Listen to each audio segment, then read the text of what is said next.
Welcome back. तो कैसे हैं आप सभी लोग। आशा करता हूं कि आप सभी लोग अच्छे होंगे और जहां भी होंगे स्वस्थ होंगे। तो जैसा कि आप लोग जानते हैं, हम लोगों की एक सीरीज चल रही सरकारी वर्दी एक्सप्रेस।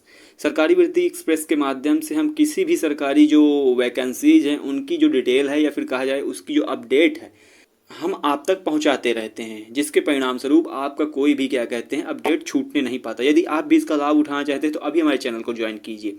चलिए आज का वीडियो स्टार्ट करते हैं। तो जैसा कि आप लोग जानते हैं, रेलवे द्वारा कई सारी वैकेंसीज का ऐलान किया जाता है। तो उसी क्रम में एक नई वैकेंसी का ऐलान किया गया था जिसका नाम है आरपीएफ, रेलवे प्रोटेक्शन फोर्स।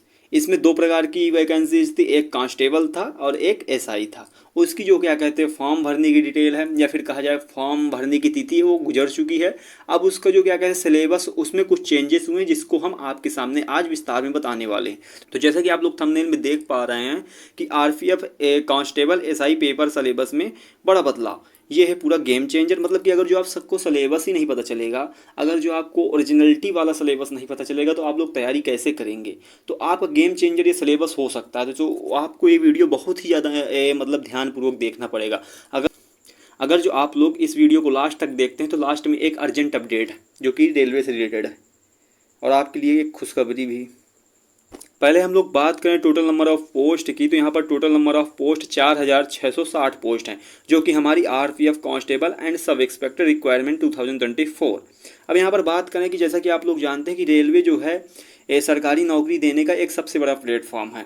तो हमने गूगल पे सर्च किया कि रेलवे में लगभग कितने फॉर्म पर ईयर अप्लाई होते हैं, तो 1.26 करोड़ के आसपास जो फॉर्म है आपके अप्लाई होते। तो इस डाटा से अनुमान लगाया जा सकता है, जो आपका डाटा दिया हुआ है, मतलब इससे ज़्यादा ही अप्लाई होते हैं, इससे कम नहीं अप्लाई होते। तो इस डाटा से आपको अनुमान लग सकता है कि इसमें कंपटीशन कितना तगड़ा रहने वाला है।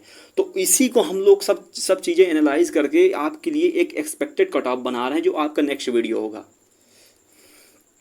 अब हम लोग बात कर लेते हैं इसके सिलेबस की। तो देखो, इसका जो रेलवे का सिलेबस होता है वो बहुत वास्ट होता है। अगर जो आपको पता नहीं चला कि क्या कहते हैं सिलेबस क्या आने वाला है और कैसे आने वाला है, तो आप लोग इसकी एक मतलब परफेक्ट तैयारी नहीं कर सकते हो। अगर जो आपकी परफेक्ट तैयारी नहीं होगी तो आपका परफेक्ट एग्जाम भी नहीं होगा, जिससे आप लोग बहुत पीछे हो जाओगे।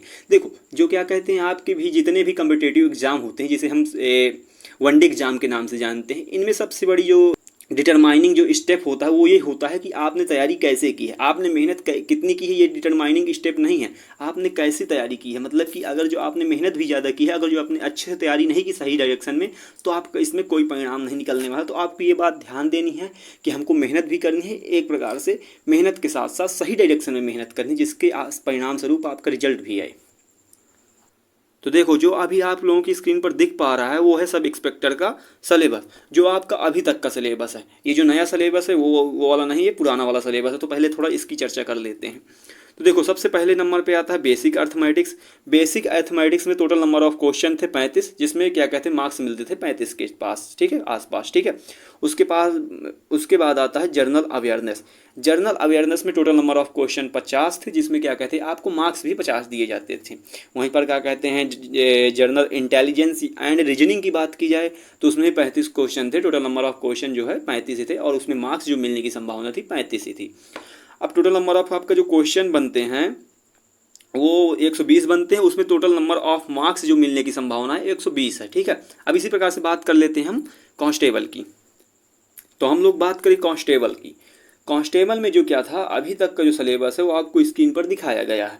इसमें जो क्या कहते हैं जनरल अवेयरनेस थी। जनरल अवेयरनेस में टोटल नंबर ऑफ क्वेश्चन जो आपके 50 थे, उसमें जो क्या कहते हैं मैक्सिमम मार्क्स जो आप गेन कर सकते थे वो भी 50 थे, ठीक है। मतलब पर क्वेश्चन 1 नंबर का। पर वहीं पर बात की जाए अर्थमेटिक की, तो अर्थमेटिक भी जो आपका टोटल नंबर ऑफ क्वेश्चन 35 थे और उसमें क्या कहते हैं आप पर क्वेश्चन में 1 मार्क्स गेन कर सकते थे।